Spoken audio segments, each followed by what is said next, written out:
पाकिस्तानी सेना भला ही दुनिया के अंदर अपने दमखम का ढिंडोरा पीटती हो, खुद को बलवान बताती हो, लेकिन असलियत ठीक उसके उलट है, जो अब पूरी दुनिया के सामने भी आने लगी है।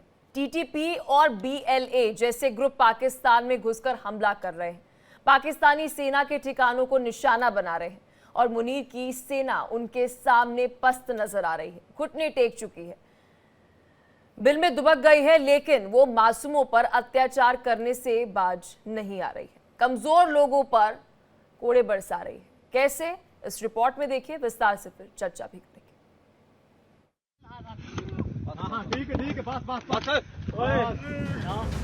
ये तस्वीरें हैं बलूचिस्तान की, बलूच के उन मासूम लोगों की जिन पर पाकिस्तानी सेना अत्याचार कर रही है, उन्हें पीट पीट कर लहूलुहान कर रही है, बिना रुके उन पर कोड़े बरसा रही है। पाकिस्तान एक ऐसे वक्त से गुजर रहा है जहां वो हर मोर्चे पर मात खा रहा है। एक ओर जहां उसने आईएमएफ की शर्तों के सामने घुटने टेक दिए हैं, तो वहीं दूसरी तरफ टीटीपी और बलूच लिबरेशन आर्मी यानी बीएलए के हमलों से घायल है। उसे समझ नहीं आ रहा है कि वो क्या करे, कहां जाए। गुस्से और झल्लाहट में पाकिस्तानी सेना बलूच लोगों पर अत्याचार कर रही है, जिसकी तस्वीरें दुनिया के सामने हैं।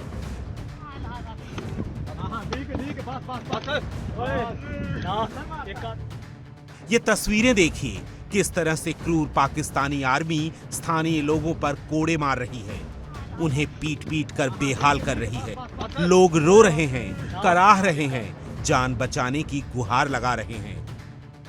लेकिन ये पाकिस्तानी आर्मी है जनाब, कमजोर लोगों पर अत्याचार करना उसकी फितरत है। अगर पाकिस्तानी सेना खुद को इतना ताकतवर समझती है, खुद को इतना दमदार समझती है, तो उनसे क्यों नहीं मोर्चा लेती जो पाकिस्तान की सीमा में घुसकर वार कर रहे हैं, आतंकिस्तान पर करारा प्रहार कर रहे हैं। उनके सामने तो पाकिस्तानी सेना दुम दबाकर भागती है, बिल में छिप जाती है, क्योंकि उसकी यही असलियत है। उसका दम मासूम लोगों पर ही दिखता है, बेकसूर लोगों पर ही उसके कोड़े चलते हैं। Bureau report, India daily. चलिए विस्तार से इसी मुद्दे पर करते हैं चर्चा। मेहमान हमारे साथ जुड़ चुके हैं, परिचय आपको करा देते हैं। Retired air marshal OP Tiwari हमारे साथ, डिफेंस एक्सपर्ट जुड़ेंगे कुछ देर के अंदर। Retired major general VK Datta हमारे साथ जुड़ चुके हैं, साथ ही group captain UK Devnath ji भी हमारे साथ डिफेंस एक्सपर्ट जुड़ चुके हैं। बहुत शुक्रिया आप दोनों का अपना कीमती समय देने के लिए। शुरुआत मैं वीके दत्ता जी आपके साथ करूंगी। क्या कहना चाहेंगे कि क्या पाकिस्तान इस वक्त हर दिशा से, मैं हर दिशा का जिक्र इसलिए कर रही हूं क्योंकि यहाँ पर सिर्फ बलूचिस्तान के अंदर नहीं, अलग अलग अगर जगहों की बात करें, वहां से एक बड़ी चुनौती जो है सिक्योरिटी पॉइंट ऑफ व्यू से पाकिस्तान को उसका सामना करना पड़ रहा है। बिल्कुल, देखिए ऐसा है कि पिछले चंद एक दिनों से आप ये मान के चलें कि तकरीबन दिसंबर के शुरू से और नवंबर के एंड से ही टीटीपी लगातार पाकिस्तानी फौज के ऊपर हमले करते चली आ रही थी, जिसके कारण बहुत सारे पाकिस्तानी फौजी मारे गए और एक बड़ा अटैक उन्होंने किया था जिसमें 16 पाकिस्तानी मारे गए थे, और जिसके रिस्पांस में पाकिस्तान की फौज ने एयर स्ट्राइक किया था अफगानिस्तान टीटीपी के ठिकानों के ऊपर, उनका ये कहना है। और साथ साथ में जो बलूच लिबरेशन आर्मी है वो लगातार पाकिस्तान आर्मी का जो अत्याचार बलूच के अवाम के ऊपर किया जा रहा है, बलूच इनोसेंट नागरिक के ऊपर किया जा रहा है, उसके खिलाफ आज़ादी की जंग लड़ रहे हैं जो बलूच लिबरेशन फ्रंट और बलूच लिबरेशन आर्मी। तो जो कार्रवाई आज के दिन में बलूचिस्तान में आप देख रहे हैं, जहाँ पर भी उन्होंने घात लगा के पाकिस्तानी फौजियों को भी मारा है, उनको उनकी गाड़ियां उड़ाई हैं, और वो लगातार जो हैं उनके ऊपर जगह जगह पे अम्बुश करके हमले कर रहे हैं, और कई जगह पे उन्होंने कई इलाकों के ऊपर कब्जे करके अपने झंडे भी गाड़ दिए हैं। तो ये जो कार्रवाई अभी बलूच लिबरेशन आर्मी कर रही है बलूचिस्तान में, वो अपने आप को पाकिस्तान के अत्याचारों से और खास करके पाकिस्तानी फौज के अत्याचारों से मुक्ति दिलाने के लिए कर रहे हैं। और ये जो कार्रवाई आप देख रहे हैं आज के दिन में, चाहे वो बलूचिस्तान में हो, चाहे खैबर पख्तूनख्वा में हो, चाहे सिंध बलूच जो यहाँ सिंध का जो एक मूवमेंट चल रहा है फॉर लिबरेशन ऑफ सिंध, और अभी अभी आपको खबर आई होगी कि सिंध से बलूचिस्तान जाते हुए चंद एक पाकिस्तानियों को इन्होंने किडनैप करके उनके कपड़े उतार के भी नंगा किया पाकिस्तानी फौजियों को। तो कहने का मतलब ये है कि जब एक फौज निहत्थे लोगों के ऊपर गोली चलाए, अत्याचार करे और वो ह्यूमन राइट वायलेशन के दायरे में ना आए, ना उनकी अवाम उनके खिलाफ कोई बातचीत करे, ना वहां की सरकार उसकी जिम्मेवारी ले, तो फिर अवाम को बंदूक अपने हाथ में उठानी पड़ जाती है। और यही काम आज के दिन में बलूचिस्तान में, खैबर पख्तूनख्वा में, चाहे अभी आगे चल के आप देखेंगे पीओके में, या जो हम पीओजेके बोलते हैं, गिलगित बाल्टिस्तान में, सिंध के अंदर, ये सारे जो मूवमेंट है चालू होते चले जा रहे हैं। और सिवाय पंजाब के अंदर भी अनरेस्ट है, क्योंकि वहां भी लोगों को खाना पीना नहीं मिल रहा। हर एक चीज की महंगाई हो रखी है, कोई किसी चीज का चाहे आटा हो, दाल हो, कोई मुहैया नहीं करा पा रही जो पाकिस्तान की सरकार है। और भुखमरी के कगार पे पूरा देश है। और आपको ये भी शायद सुनने में आया होगा कि इन्होंने जो एक खेला खेला था कि यूरेनियम टीटीपी वाले उड़ा के ले गए, वो भी आस्ते आस्ते निकल के आ रहा है कि पाकिस्तान की फौज ने वो यूरेनियम बेच दिया है ब्लैक मार्केट में। क्योंकि भुक्का मुल्क जिसके पास में कोई पैसा नहीं है, दुनिया से उसको कोई लोन नहीं मिल रहा है, तो वो ऐसे ही कार्रवाई करेगी।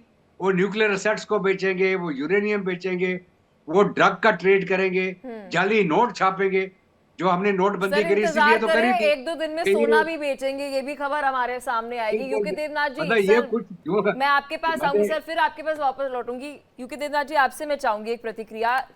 पहले मुझे लगता है हम थोड़े इतिहास पर भी जिक्र करते हैं। पाकिस्तान के बलूचिस्तान का अगर हम जिक्र करें, क्यों ये इतना अशांत रहता है? हम अक्सर देखते हैं कि यहाँ पर कोई भी आतंकी घटनाओं की जब हम खबर पढ़ते हैं तो मैक्सिमम देखते हैं कि बलूचिस्तान से ही वो खबर जो है वो सामने आती है। जी हाँ, ये समझना पड़ेगा कि आजादी के बाद से ही बलूचिस्तान के लोगों ने कभी भी पाकिस्तान की जो सेंट्रल अथॉरिटी है, जो कि एथनिक दृष्टि से देखा जाए तो ज्यादातर पंजाबी सुन्नी मुस्लिम है पंजाब के, उनके हाथ में ही पाकिस्तान चल रहा है। तो बलूच लोगों ने कभी भी उनका राज स्वीकार नहीं किया। बलूचिस्तान के लोग जो हैं वो ट्राइबल बेस्ड हैं, यानी कबीले में बेस्ड हैं, और हर कबीले का एक मुखिया होता है। और हजारों साल से, सैकड़ों साल से वहां पर सिस्टम यह है कि कबीले का मुखिया जो कहता है, बाकी सारा कबीला खुशी खुशी उसी को मानकर आगे बढ़ता है। लेकिन जब से पाकिस्तान आजाद हुआ है, तब से पाकिस्तान की जो सरकार है, फौज है, आईएसआई है, या पाकिस्तान की जो एस्टेब्लिशमेंट है, उसने लगातार बलूचिस्तान के लोगों को दबाया के रखा हुआ है। इसके 2-3 बड़े बड़े कारण हैं। एक तो बलूचिस्तान जो है मिनरल रिच स्टेट पाकिस्तान का, वहां पर अलग अलग स्ट्रेटेजिक जो रेयर अर्थ मिनरल्स होते हैं वो मिलते हैं। तो पाकिस्तान चाहता है कि वो डायरेक्टली उसका दोहन करे। दिक्कत ये आ रही है कि जब बलूचिस्तान के लोगों को विस्थापित किया जाता है, क्योंकि वहां पर माइंस को खोदना है, ये मैं 50, 60 और 70 की दशक की बात कर रहा हूं, जब अमेरिकन कंपनीज को ठेके दिए गए, तो जब वहां माइंस को खोदना होता था तो बलूचिस्तान के इन ट्राइबल्स को वहां से विस्थापित कर दिया जाता था। बदले में उनको जमीन का मुआवजा नहीं मिलता था, कोई रॉयल्टी नहीं मिलती थी, सिर्फ अच्छा। और यूके देवनाथ जी, जो ये बात आप कह रहे हैं इसमें बिल्कुल सहमत हूं, क्योंकि आंकड़े ये भी बताते हैं कि मिनरल वाइज अगर हम बोले तो ये सबसे रिच है ये रीजन, लेकिन गरीबी भी सबसे ज्यादा यहीं पर है। पाकिस्तान की सरकार ने आजादी से लेके आज तक जितने भी बड़े बड़े प्रोजेक्ट किए हैं, इंफ्रास्ट्रक्चर प्रोजेक्ट, सड़क डेवलपमेंट, नहरें खोदना, कारखाने खोलना, सबसे बड़ी बात है पाकिस्तान के लोगों के लिए स्कूल खोलना, इंजीनियरिंग कॉलेज खोलना, वो सब उन्होंने सीमित रखा है पंजाब सूबे में और थोड़ा बहुत दिखाने के वास्ते सिंध प्रोविंस में। उन्होंने कभी बलूचिस्तान में कोई इंजीनियरिंग कॉलेज नहीं खोला, उन्होंने कभी बलूचिस्तान में कोई ऐसा मदरसा नहीं खोला जो कि मॉडर्न तरीके से पढ़ाई लिखाई दे। तो बलूचिस्तान के लोग जो हैं, जो कि अपने कुनबे के साथ, अपने कबीले के साथ बहुत मजबूती से जुड़े रहते हैं, उनकी विचारधारा फिर उसी तरह से रह गई है जैसे कि वो सैकड़ों साल पहले थे। यानी वो अपने कुनबे पर अपना जो चीफ होता है, अपना जो अमीर होता है, या अपना जो पंचायत जैसे भारत इंडिया में कहते हैं, उनके यहाँ जिरगा बोलते हैं, वो उसकी बात सुन के आगे चलते हैं। तो मानसिक दृष्टि से बलूचिस्तान के लोगों ने हमेशा अपने को अलग थलग पाया। वरन देखा ये गया कि बलूचिस्तान के लोगों ने भारत के लोगों को अपना नजदीकी समझा।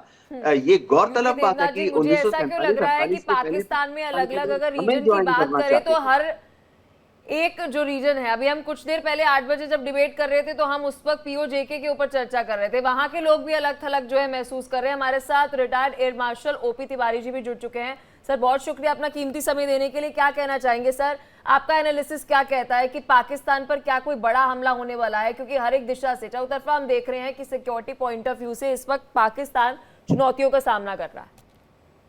देखिए, पाकिस्तान पर बाहर से हमला, बड़ा हमला, तो आप जो कह रहे हैं मैं सहमत हूँ, इसको वो टाला नहीं जा सकता कि नहीं होगा। लेकिन बाहर से बड़े हमले के अलावा जो पाकिस्तान का जो मेन समस्या है इंटरनल सिक्योरिटी है।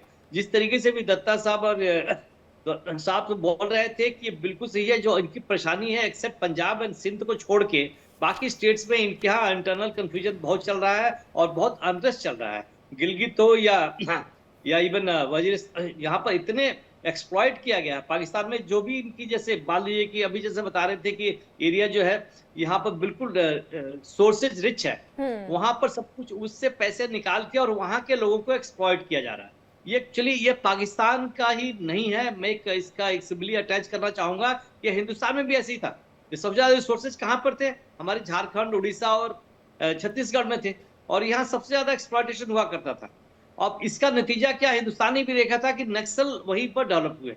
तो यही सेम चीज है, लेकिन हमने बहुत जल्दी सुधार ले लिया और इनको हमने काफी कुछ ऊपर उठाया और यहाँ पर वो अनरेस्ट था वो हिंदुस्तान में बंद हो गया। तो ये जो अनरेस्ट पाकिस्तान में है, जो रिसोर्सेज जिससे इनकम जिसकी वजह से हो रही है, वहीं के लोग एक्सप्लॉइट हो रहे हैं। ये सबसे बड़ा एक दुख भरी कहानी है। और इसलिए जो है वहां का जो अनरेस्ट है और यहाँ का यूथ लीडर्स है और अनएम्प्लॉयड यूथ है, सब इकट्ठा होके पाकिस्तान के फौज के खिलाफ लड़ रहे हैं। और जिस तरीके दत्ता साहब बता रहे थे कि जिस तरीके से इंसिडेंट्स हो रहे हैं, पाकिस्तान आर्मी बहुत वीक पड़ जा रही है। उनके लोकल जो अनडिस्टर्बेंस और लोकल जो लोग हैं, जो उनके लोग हैं जो इकट्ठा कर रही है, इनको मारने की कोशिश कर रहे हैं, उनके सामने पाकिस्तान की आर्मी वीक पड़ जा रही है। पाकिस्तान की आर्मी का एक और भी तरीका है कि पाकिस्तान की आर्मी पिछले 70 सालों से 2 वॉर लड़ी थी, 65 और 71 दोनों में हार खाई। उसके बाद इन्होंने कोई ट्रेनिंग नहीं, इनका मेन मकसद खाली यही रहा कि इंडिया में टेररिज्म कैसे फैलाए। तो मकसद उनका अपना बॉर्डर बचाना नहीं था, बल्कि हिंदुस्तान में टेररिज्म बढ़ाना है। अभी उनका डायवर्जन बांग्लादेश में आ गया, ताकि बांग्लादेश से ये अपने हम हिंदुस्तान में लेकिन मैं चाहूंगी सर, ओपी तिवारी जी, मैं चाहूंगी आप इस पे थोड़ा मुझे एनलाइटन करिए। और बहुत सारे दर्शक इस वक्त हमें सुन रहे हैं कि ऐसा क्या है कि अपने नेशन के लिए, अपने देश के लिए आपको इतनी एंटी नेशनलिस्ट फीलिंग है? आर्मी के लिए, सरकार के लिए तो हम अमूमन देखते हैं कि एक विद्रोह की भावना होती है, लेकिन आपको अपनी आर्मी के लिए, अपने देश के लिए एंटी नेशनलिस्ट फीलिंग है। और ये एक रीजन में नहीं है, हर एक रीजन के ऊपर हम डिस्कस करते हैं कि वहां के लोगों के अंदर पाकिस्तान को लेकर कोई भावना ही नहीं है। अब एक बात मैं कहना चाहूंगा कि पाकिस्तान की जो आर्मी है 75% तो गवर्नमेंट है। वो गवर्नमेंट की नहीं सुनती, वो अपने बिजनेस करती है, अपने पैसे अर्न करती है। कई सारे एग्रीकल्चर सब कुछ उनका बस में ले रखा है, इससे ग्रोथ नहीं होता। तो Pakistan is more powerful. Pakistan की जो आर्मी है वहां के गवर्नमेंट से ज्यादा पावरफुल है। अभी जो भी डिसीजन है, ये नहीं है कि वे पाकिस्तान के पॉलिटिकल लीडर्स कहते हैं कि वहां जाके लोगों को मारो या उनको शोषण करो। ये पाकिस्तान आर्मी की तरफ से, तो ये फीलिंग उनके अंदर ऑलरेडी डेवलप हो चुकी है कि पॉलिटिकल लीडरशिप हमें तंग करना चाहे या न करना चाहे, लेकिन ये पाकिस्तान के जो आर्मी है वो जरूर अवश्य हमें तंग करने की परेशानी होती है। पाकिस्तान आर्मी में एक और समस्या है, जैसे मैं आप मानिक शाह जी का जिक्र करना चाहूंगा। जब पीओडब्ल्यू जो वहां के थे, तो मानिक शाह जी एक दिन मिलने चले गए, तो उनके जवानों ने कहा कि साहब अब हमें समझ में आया है कि हिंदुस्तान आर्मी क्यों जीतती है, बिकॉज आप सबका ध्यान रखते हैं।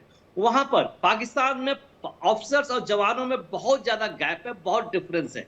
तो ये गैप जो है, ये गैप भी और इस अनडिस्टर्बेंस क्रिएट करने के लिए मैनिफेस्ट करता है। और ये सब समस्या रहती है, इसलिए उनके जवान भी बहुत ज्यादा मोटिवेटेड नहीं है कि जो उनके साथ लड़ सके। लेकिन जो वहां के बाकी जगह बलूचिस्तान के या गिलगिट बाल्टिस्तान के जो लोग हैं वो मोटिवेटेड है, क्योंकि उनको तो उनसे फ्रीडम चाहिए।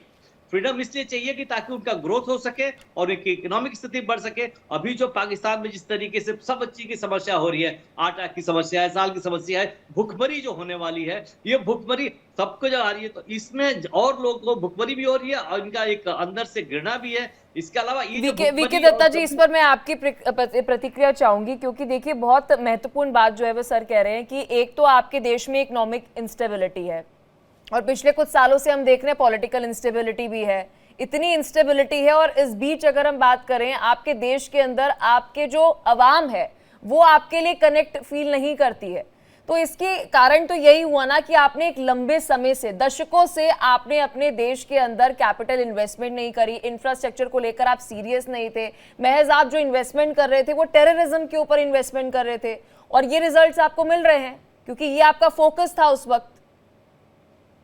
बिल्कुल, देखिए भला कैसा है कि जिस देश को एक फौज चला रही हो और जो जो फौज वहाँ के जो पॉलिटिशियंस हैं उनको कठपुतली की तरह इस्तेमाल कर रही हो, और जब भी वो किसी को बिठाएं एज अ प्रॉक्सी, क्योंकि पहले क्या था कि जब वो डिक्टेटरशिप लेके आते थे दुनिया से कंडेमनेशन होता था कि किसी डिक्टेटर गवर्नमेंट को हम सपोर्ट नहीं करेंगे, कहीं पे उन पे सैंक्शन लग जाते थे, और इंटरनेशनल कम्युनिटी में भी जो ऑटोक्रेटिक या एक डिक्टेटर को अच्छा नहीं माना जाता जी। तो पाकिस्तान की फौज ने एक सबक सीखा कि हुकूमत पीछे से चलाओ और आगे एक कोई कठपुतली बिठा के रख दो, चाहे वो शहबाज शरीफ हो, चाहे नवाज शरीफ हो, या पहले वो जैसे उसको इमरान खान को लेके आए।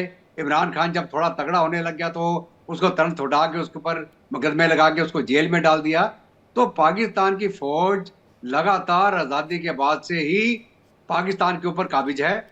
वो उन्होंने एक जो सत्ता का जो गरूर, जो सत्ता का जो नशा होता है वो उनके दिमाग से नहीं जा रहा है। लेकिन आप इस पर मैं सर आपसे एक सवाल पूछना चाहूंगी। आप यहाँ पे फौज का जिक्र कर रहे हैं, और अक्सर हम जब भी पाकिस्तान का जिक्र करते हैं, उसकी किसी भी तरह से पॉलिटिकल इकोनॉमिकल इंस्टेबिलिटी की जिक्र करते हैं, तो सबसे पहले हम पूरा इल्जाम जो है वो फौज पर डाल देते हैं। अगर फौज की बात करूं तो फौज भी तो अपने देश का हित चाहती है, या फिर कोई इंटरनेशनली आप ऑपरेट हो रहे हैं, किसी का कंट्रोल है, आपका रिमोट किसी और के हाथ में है, इस कारणवश अपने आप राष्ट्र के हित के लिए जो है काम नहीं कर रहे हैं, आपका जो फोकस है वो आतंकवाद के ऊपर है। देखिए पता कैसा है कि बड़ा पुराना कहावत है जिसमें कहते हैं कि साहब पाकिस्तान की जो फौज है वो फौज पाकिस्तान को चला रही है। कि Pakistan army has got a nation, Pakistan doesn't have a army. वो आर्मी अपने हित के लिए सारा काम कर रही है, पावर में रहने के लिए कर रही है, उसको वाम से कोई लेना देना नहीं है, और उसकी इकोनॉमी जाए बाहर में जाए उससे कोई फर्क नहीं पड़ता है। इसलिए जो पाकिस्तान की फौज है वो नाजायज फायदा उठा रही है अपनी ताकत का, और पाकिस्तानी के अवाम को अभी तक ये बात समझ नहीं आई। वो आ जानी चाहिए और तब जाके वो उसका कोई फैसला कर पाए। ओवर टू यू पलक।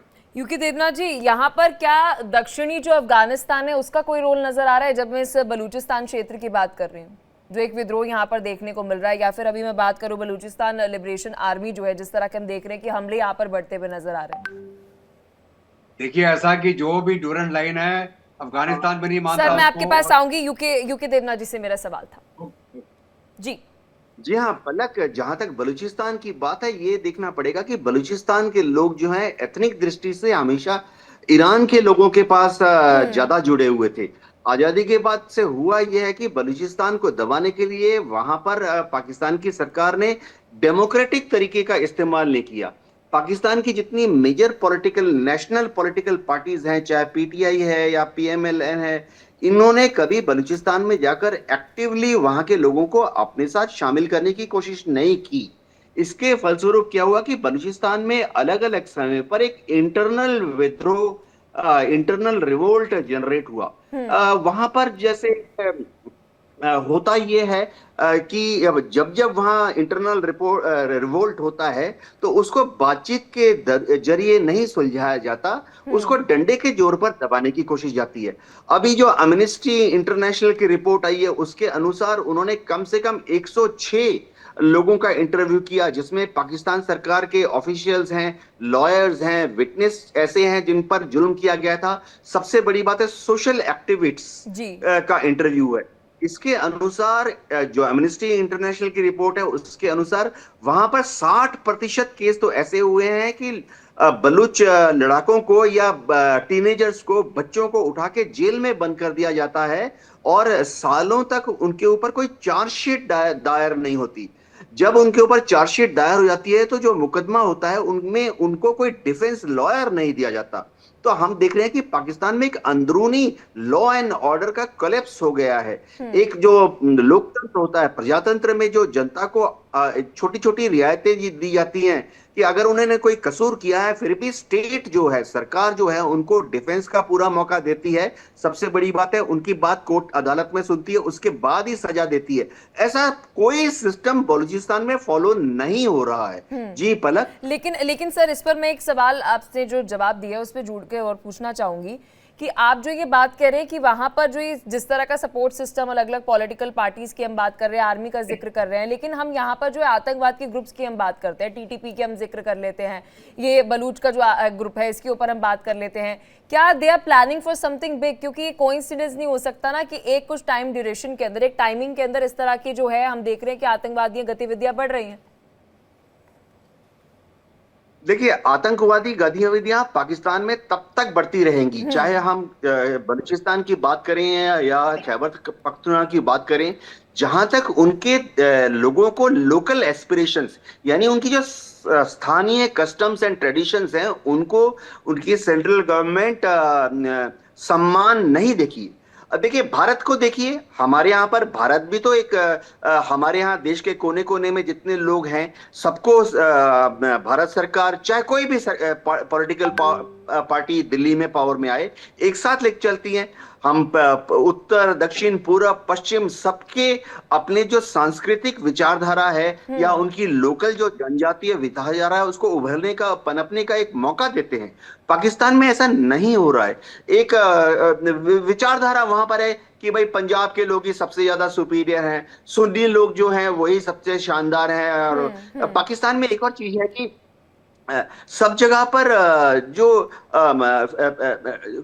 लोग पीछे रह गए हैं, जिसे हम कहते हैं अंग्रेजी में फ्रिंज एलिमेंट्स, समाज में वो लोग जो कि प्रगति के पथ पर आगे नहीं बढ़ पाए किसी ना किसी वजह से, उनको आगे ले जाने की कोई कोशिश नहीं होती है। कोई भी पॉलिटिकल पार्टी हो, चाहे PMLN हो या PTI हो, उसने हमेशा मेजोरिटी जो मुख्य धारा है उसी से जुड़े रहे। जबकि डेमोक्रेसी में जोर देना चाहिए कि समाज के जो दूर दराज के क्षेत्र हैं, जो फ्रिंज एलिमेंट्स हैं, जिनका विचारधारा थोड़ा मुख्य धारा से थोड़ा अलग होता है, उनको साथ ले जाने की कोशिश होनी चाहिए। तिवारी जी, इस पर आप क्या कहेंगे? क्या ये आइडियोलॉजिकल वॉर है? क्योंकि आप प्रॉक्सी वॉर जैसे तो कुछ भी नहीं है, या फिर ये इंटरनल वॉर आपको नजर आ रही है, या फिर आपको ये टेररिस्ट की आपस में लड़ाई जो नजर आ रही है, इसकी डेफिनेशन क्या है? ये परिभाषा जो है वो समझ नहीं आ रही है, जो इस वक्त पाकिस्तान की स्थिति बनी हुई है। देखिए, ये टेररिस्ट ऑर्गेनाइजेशन किसी का भी नहीं होता, ठीक है। अब मैं कुछ आगे बढ़ के कहना चाहूंगा कि पाकिस्तान की हालत भी सीरिया जैसी होने जा रही है। जिस तरीके से अनरेस्ट चल रहा है और उनके जो सपोर्ट वाले हैं, जैसे उनकी TTP की बात हो रही है, अफगानिस्तान से सपोर्ट मिल रहा है, कुछ ऑर्गेनाइजेशन को सपोर्ट मिलता रहेगा तो Pakistan will land up like Syria within no time, जहां इतने इंटरनल ग्रुप्स हो जाएंगे कि सबको अपना अपना इन्फ्लुएंस करने के लिए, अपनी वर्चस्व साबित करने के लिए अपना कब्जा बढ़ाने आगे कोशिश करेंगे। और ये फर्दर एडअप हो रहा है क्योंकि यहाँ भुखमरी हो गई है, इकोनॉमिक परिस्थिति बहुत ही खराब हो गई है। अब जिस तरीके देवनाथ साहब बोल रहे थे, वो एक आइडियल अप्रोच है, अगर किया जाए तो हो सकता है कि पाकिस्तान की इंटरनल स्थिति सुधर जाए। लेकिन जिस तरीके से ये आगे की तरफ, जिस तरीके से बिगड़ती जा रही है, जिस तरीके से डिफरेंट ग्रुप्स ऊपर उठते जा रहे हैं और अपना कब्जा, अपना वर्चस्व दिखाते जा रहे हैं, इनफैक्ट आर्मी के ऊपर डोमिनेट कर रहे हैं, तो ये अभी तो फिलहाल 3 तो ग्रुप काफी क्लियर है, लेकिन कुछ अलग ग्रुप भी होंगे जो बालिस्तान में भी होंगे, वो भी उठना कोशिश करेंगे। इस तरह से अगर 4-5 ग्रुप हो गया है तो सीरिया जैसी हालत हो जाएगी, कुछ पोर्शन किसी और के पास, कुछ पोर्शन किसी और के पास। अब इनकी विचारधारा जो है, इनके जो लोग हैं, जो मतलब 71 वर्ग के बाद से जो एंटी इंडिया जो फीलिंग हुई थी, तो इस चक्कर में इनका इंडिया को नुकसान करने के अलावा यहाँ ऐसा तो नहीं है ओपी तिवारी जी की इंटरनली पाकिस्तान के अंदर ये टेरर ग्रुप जो है वो सुपर पावर बनने की गेम चल रही है कि पाकिस्तान की सुपर पावर कौन है, कौन सा टेरर ग्रुप है? Absolutely in agreement with that, बिल्कुल ही एग्री करता हूं, क्योंकि इनकी तो विचारधारा हमेशा ऐसी रही है। जहां भी ऐसे ग्रुप है जो अपने ग्रुप के लिए, अपने सेल्फ इंटरेस्ट के लिए जो आगे बढ़ना चाहते हैं, जिनको वाइडर पर्सपेक्टिव में देश का कोई वैल्यू नहीं है, तो वहां इस तरह की चीजें फ्लरिश करेंगी। और इसके अलावा जिस तरीके से चाइना का इन्फ्लुएंस कोशिश हो रही है, पाकिस्तान का झुकाव टोटल एंटी इंडिया है, और वहां की जनरल जो जनसंख्या है वो भारत के प्रेसिडेंट, भारत के प्राइम मिनिस्टर मोदी जी का अप्रिशिएट करती है। वो तो ये भी कहते हैं कि मोदी जी हमारे आ जाए। बिकॉज ह्यूमन बीइंग की नॉर्मल रिक्वायरमेंट क्या होती है? खाना, हेल्थ, ये सब चीजें उनको उनसे छीना जा चुका है। जबकि पाकिस्तान की इकोनॉमिक हालत अगर 71 के पहले की सोचे उतनी खराब नहीं थी। इस 71 और हारे और अपने तरीके से उन्होंने उनका शोषण करके, लोकल का शोषण करके और अपने पैसे को आके स्विस बैंक में बाहर फैलाया इन्होंने। जिस तरीके से हालत हो गई है इसको सुधारना तो बहुत ही मुश्किल लगता है। वीके दत्ता जी, क्या आप सर की बात से सहमत है कि ये नेक्स्ट सीरिया पार्ट 2 जो है वो देखने को मिल सकता है पाकिस्तान के अंदर? क्योंकि जिस तरह की घटनाएं हम देख रहे हैं कि यहाँ पर तो जो लड़ाई हो रही है वो पॉलिटिकल ग्रुप्स की नहीं है, यहाँ तो जो टेरर ग्रुप्स है वो अपनी कमांड चाह रहे हैं, वो चाह रहे हैं कि हमारा वर्चस्व होना चाहिए पाकिस्तान की कुछ क्षेत्रों के अंदर। देखिए, ऐसा है कि जब किसी देश के अंदर एक हुकूमत लगातार आपको दबाती चली जाए, जैसे सीरिया में वो असाद के ऊपर इल्जाम लगाते थे कि हम वॉर ऑफ लिबरेशन, हम आजादी के लिए और एक पॉलिटिकल सिस्टम को चेंज करने के लिए, डेमोक्रेटिक सिस्टम को लाने के लिए हम जंग लड़ रहे हैं। तो जितने वो ग्रुप थे जो लिबरेशन के लिए लड़ रहे थे against the government of Asad in Syria, वही सिचुएशन आज के दिन में पाकिस्तान में आप देख रहे हैं, जहां बलूच अपनी आजादी के लिए लड़ रहे हैं, बलूच अपने हक के लिए लड़ रहे हैं। वहां पे खैबर पख्तूनवा में जो पख्तून है वो अपने हक के लिए लड़ रहे हैं। अफगानिस्तान डोरल लाइन को मानता नहीं है। सिंध के लिए लोग आजादी के लिए एक जंग उन्होंने छेड़ी है। मुहाजिर भी वहां पे खुश नहीं है पाकिस्तान के अंदर। जो लोग भारत छोड़ के वहां चले गए थे उनको मुहाजिर बोला जाता है, और खास करके ज्यादा लोग सिंध कराची के इलाके में है। वहां पे जो पंजाबी मुसलमान है वो डोमिनेट कर रहा है पूरे पाकिस्तान को। अभी वो उस डोमिनेशन से निकलना चाह रहे हैं, चाहे वो POJK हो, गिलगित बाल्टिस्तान हो, बलूचिस्तान हो, चाहे वो आपका जो खैबर पख्तूनवा का इलाका हो।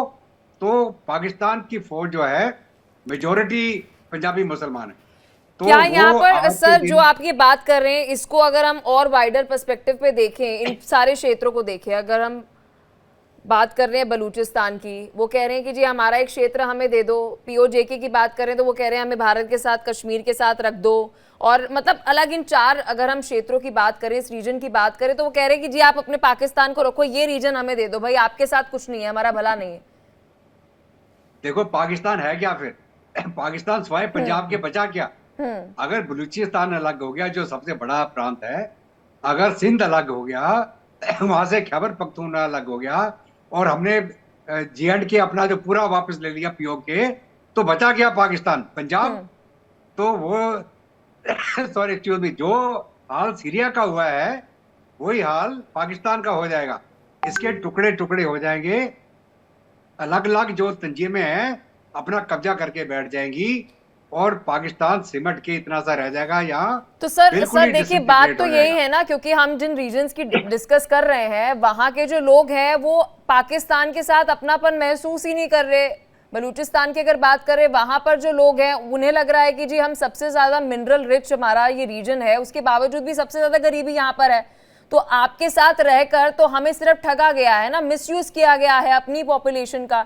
तो इट्स बेटर कि ईरान के साथ हम रहें। POJK की बात करें तो हर दिन हम देखते हैं कि वहां पर प्रोटेस्ट हो रहे होते हैं। वो लोग कह रहे हैं कि जी हमें आप एक खुला रास्ता दे दीजिए, हमारे पास ये विकल्प होना चाहिए कि हमें भारत के साथ रहना है या पाकिस्तान के साथ रहना है, क्योंकि वहां पर उनको भुखमरी ही मिल रही है। और वैसा ही हाल जो है वो और भी क्षेत्रों के अंदर देखने को मिल रहा है, जहाँ TTP भी वहां पर संघर्ष करते हुए नजर आ रही है। वो कह रहे हैं कि जी इससे बेहतर तो ये है कि अब हम अफगानिस्तान के साथ ही हो लें। देखिए, कोई भी अवाम को क्या चाहिए? रोटी, कपड़ा, मकान, अच्छी जिंदगी, बच्चों का फ्यूचर। तो आज के दिन में पाकिस्तान के पास क्या फ्यूचर है? हर एक जगह पे भुखमरी, इकोनॉमिकली बिल्कुल तबाह हो गया पाकिस्तान। पूरा कटोरा लेके दुनिया में घूम रहा है। IMF देगा कि नहीं देगा, वर्ल्ड बैंक देगा कि नहीं देगा, सऊदी अरब देगा कि नहीं।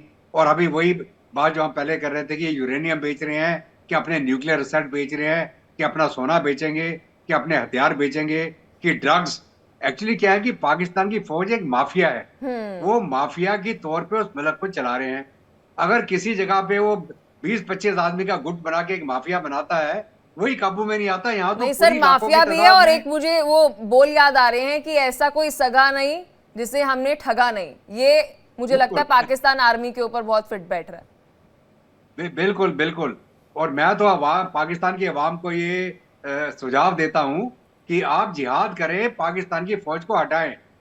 भारत की फौज 1 इंच भी जमीन नहीं लेगी पाकिस्तान की, सिवाय जो पीओके है वो हमारा है, वो हम वापस लेंगे। उसके अलावा हमें पाकिस्तान की 1 इंच जमीन नहीं चाहिए। तो पाकिस्तान की फौज की उनको जरूरत ही नहीं है। अगर वो पाकिस्तान की फौज हटा देंगे तो अफगान भी इनके दोस्त बन जाएंगे, बलूच भी इनके दोस्त बन जाएंगे, सिंध में कोई मसला नहीं रहेगा, पीओके हम ले लेंगे और पंजाबी उसके बाद में भांगड़ा करें चाहे जो मर्जी करें, उनकी मर्जी है। तो अल्टीमेटली क्या है कि ये पाकिस्तान की अवाम को फैसला करना पड़ेगा कि उनको किस प्रकार का मुल्क है, किस प्रकार का मुल्क चाहिए, किस प्रकार की गवर्नमेंट चाहिए उनको, कि क्या वो लगातार एक पाकिस्तानी फौज जो अत्याचार करती चली आ रही है, उनका उल्लू बना के रखा हुआ उसने अभी तक कि भारत हमला कर देगा, भारत हमला कर देगा। मैं तो बोल रहा हूँ भारत नहीं करेगा हमला, हम सिर्फ अपना जो इलाका वापस लेंगे, उसके अलावा हमें पाकिस्तान की 1 इंच भी जमीन नहीं चाहिए हमको। तो ये पाकिस्तान की अवाम को ये फैसला करना है कि उनका फ्यूचर किस में है, पाकिस्तान की फौज के साथ। नहीं सर, हम अक्सर वहां पर कई सारे ऐसे यूट्यूब चैनल है जहां पर जनता के साथ वो बातचीत करते हैं, अवाम के साथ बातचीत करते हैं, वो तो बहुत वेलकमिंग है। वो कहते हैं हमें तो मौका नहीं मिल रहा, अवसर नहीं मिल रहा कि हम कैसे जो है यहाँ से छुटकारा पाएं, लेकिन क्या करें कि वो अपनी किस्मत को कोस रहे हैं कि उस देश में है। बिल्कुल, वो कहते हैं the nations of army, Pakistan army is बड़ा नेशन। तो ये बड़ी विडंबना है और मुझे तो तरस आता है पाकिस्तान की अवाम के ऊपर कि वो इतने साल तक इस फौज का उल्लू बनते रहे और ये फौज लगातार खुद तो लड़ती नहीं और क्या करती है, वो गरीब बच्चों को ट्रेनिंग दे के यहाँ पे उग्रवाद के लिए भेज देती है। आपको याद होगा कि परवेज मुशर्रफ हो चाहे वो, तो क्या सीज फायर, हमारे साथ लाइन ऑफ कंट्रोल में सीज फायर कर लो ताकि पाकिस्तानी फौजी ना मरे और वहां से चुपचाप आप टेररिस्ट ट्रेन कर करके अंदर भेजते रहें ताकि हमारे ऊपर हमले होते रहे, हमारा नुकसान होता रहे। तो ये हमें तो ये पाकिस्तान की जो गेम है, पाकिस्तान की फौज की गेम, इसको समझ लेना चाहिए। और ये बढ़िया मौका है कि उधर से बलूच मार रहे हैं, उधर से पख्तून मार रहे हैं, उधर सिंध में बवाल हो रहा है, पीओके में हो रहा है, गिलगित बाल्टिस्तान में हो रहा है। और अगर भारत एक धक्का मारे तो इनका बेड़ा गर्क हो जाएगा और इनकी जितनी ये गंदगी है पाकिस्तान फौज की वो खत्म हो जाएगी। तो हमें शायद इस मौके का फायदा उठा लेना चाहिए और इस मसले को वंस एंड फॉर ऑल खत्म कर देना चाहिए। और जहां तक इनके न्यूक्लियर रिसर्च का सवाल है, अमेरिका भी इंतजार में है और वहां पे इजराइल भी वेट कर रहा कि मैं कब इसको मारूं और इनके न्यूक्लियर रिसर्च को मैं खत्म करूं। क्योंकि अगर ये न्यूक्लियर यूरेनियम प्लूटोनियम बेच रहे हैं, चाहे वो ईरान को बेच रहे हो, चाहे तजाकिस्तान को बेच रहे हो, जहां भी बेच रहे हो ये, तो ये इंटरनेशनल एटॉमिक एनर्जी कमीशन और पूरे जो बड़े मुल्क हैं वो इसके ऊपर तुरंत एक्शन लेंगे और पाकिस्तान का पूरा जो न्यूक्लियर जो प्रोग्राम है उसको कैप कर दिया जाएगा। और ये आप देखते चले आगे, अब ट्रंप को आने दीजिए आप, और 5-6 दिन की बात है, उसके बाद जो जितने इनके कुकर्म हैं ये सारे निकल के आएंगे। और जो डीप स्टेट था अमेरिका का, मैं इस पर थोड़ा सा मैं चाहूंगी आप थोड़ा सा एक्सप्लोर करिए। जो ट्रंप का आपने जिक्र किया, क्या लगता है कुछ यहाँ पर पाकिस्तान पर भी असर पड़ते हुए नजर आएगा और बद से बदतर हालत हो जाएगी या कुछ बेहतरी होते हुए नजर आएगी, थोड़ा सा स्टेबलाइज होंगे क्योंकि कंट्रोल तो ये वहीं से होते हैं। बिल्कुल, देखिए आपको याद हो कि जब ट्रंप इसके पिछले बार आए थे तो जितना एड अमेरिका पाकिस्तान को दे रहा था उन्होंने तुरंत बंद कर दिया। उन्होंने बोला ये मुल्क दोगला है, ये धोखेबाज है, इन्होंने अमेरिका को धोखा दिया। इधर से हम उनसे डॉलर लेते थे, वहां पे तालिबान की मदद करते थे और वहां तालिबान को मरवाने के लिए अमेरिका से डॉलर लेते थे। तो तालिबान को भी पता चल गया कि ये कितने दोगले हैं और अमेरिका को भी पता चल गया। इसलिए जो ट्रंप अगर जब दोबारा आएंगे तो उनको इनकी औकात मालूम है, पाकिस्तान की औकात उनको क्लियरली मालूम है। पाकिस्तान के अंदर अगर अमेरिका का डीप स्टेट कोई कार्रवाई कर रहा था उसको भी वो बंद करवाएगा और इन लोगों को बिल्कुल असलियत दिखाई जाएगी कि वो कहाँ पे खड़े हैं। अगर तो या तो ये टेररिज्म बंद करे या न्यूक्लियर इसको बंद करे, डेमोक्रेसी लेके आए, ट्रू डेमोक्रेसी इन पाकिस्तान। और ट्रंप तो ऑलरेडी बोल रहा है कि इसको इमरान खान को आप रिहा करें। मुझे लगता है VK Datta ji, it's too late, बहुत देरी हो चुकी है। अब मुझे नहीं लगता कि यहाँ पर कोई भी स्टेबलाइजेशन हो सकती है। It is never too late. अगर सीरिया 11 दिन में एकदम उसकी जो ताश के पत्तों की तरह गिर गया तो पाकिस्तान को भी ज्यादा टाइम नहीं लगेगा। ओपी तिवारी जी, इस पर आप क्या कहेंगे? क्योंकि जब किसी देश की सेना ही बिकाऊ हो, ये कह ले कि उसका ईमान ही बिकाऊ हो, तो फिर क्या किया जाए? उस नेशन का फ्यूचर क्या है, उस देश का फ्यूचर क्या है? देखिए, इस पाकिस्तान की जितनी एक्टिविटी और गतिविधियां पहले से चल रही है और सेना जैसा कर रहा है, तो इसको सुधार का तो कोई उम्मीद है ही नहीं। डिटोरेशन तो पहले स्लो हो रहा था, लेकिन ग्रेजुअली जब से ये एक चीज ऐड करना चाहूंगा, जब से ये करेंसी अपनी चेंज हुई है, तो पाकिस्तान जो डबल अपनी करेंसी, हमारी इंडियन करेंसी छाप के जो पैसा काफी कमा रहा था, उससे अपने काफी डेब्ट क्लियर कर रहा था। तो उसके बाद से पाकिस्तान की हालत और खराब हो गई है, और ये मैनिफेस्ट हो रहा, दिखाई भी पड़ रहा काफी। तो जिसकी आर्मी अपनी सरकार से, अपने आवाम से, अपने लोगों से ही धोखा दे रही है, तो उस देश का कुछ भी नहीं किया जा सकता। जिसके हाथों में उनकी सुरक्षा का जिम्मेदारी दी गई है, वही धोखा देना चाहता है। और प्लस इनके अपने पर्सनल गेन्स, मतलब यहाँ पे इकोनॉमिक डिस्पैरिटी इतनी बढ़ गई है पाकिस्तान में कि जो भी पैसा है और जो जितना भी रेवेन्यू कलेक्शन है, वो बहुत कम लोगों के हाथों में है। किसी उनके बच्चे बाहर पढ़ते हैं, उनके पैसे बाहर हैं, अच्छा जी रहे हैं, और मेजोरिटी जहाँ 90% to 85% पॉपुलेशन हर चीज के लिए, जैसे ही बता रहे थे कि भाई रोटी कपड़ा मकान सबके लिए तरस रहे हैं। अब बेसिक रिक्वायरमेंट अगर फूड का प्रोडक्शन कम हो जाए और फूड बाहर से एक्सपोर्ट नहीं कर पाए, तो खाना तो अति हो जाएगा। उस वक्त का इंतजार नहीं करेगा पाकिस्तान, और पाकिस्तान में हालत और खराब हो जाएगी। ताकि लोग को बेसिकली खाना तो अत्यंत आवश्यक है, वो इनको ये चिंता है कि हमारे पास छोटे छोटे राज्य होंगे, अपना छोटा एरिया होगा, तो हमारे क्या प्लस पॉइंट है। लेकिन ओपी तिवारी जी, भुखमरी से वर्स्ट क्या होगा? मतलब भुखमरी तो अभी भी हम देख रहे हैं ना पाकिस्तान के अंदर, इससे वर्स्ट क्या होगा? भुखमरी हम लोग देख रहे हैं, लेकिन इसकी अंत भी ज्यादा भी हो सकता है, जो कि हमने काफी जगह, जैसे जितने ये टेररिस्ट के वजह डर से जो लोग भाग के गए हैं, जहां शरारती कैंप है, वहां क्या हालत है, सीरिया में क्या हालत है, वो और होगा। यहाँ पर अभी फिलहाल घर है इनके पास, आटा महंगा हो गया, नमक महंगा हो गया, सब्जियां महंगी हो गई है, लेकिन अभी फिलहाल मिल रही है। वक्त वो आ जाएगा जब इनकी अवेलेबिलिटी खत्म हो जाएगी। वो दिन दूर नहीं है जब आर्मी और जो वहां के हुक्मरान है कहते कि पानी से काम चला लो। चलिए, बहुत शुक्रिया आप दोनों का अपना कीमती समय देने के लिए। विस्तार से इस मुद्दे पर आपने चर्चा की। तो देखिए, पाकिस्तान की सेना इस वक्त आपको बता दी कि बलूच के लोगों के, बलूचिस्तान के अंदर वहां पर लोगों पर हमला कर रही है, उन्हें बंदी तक बना रही है।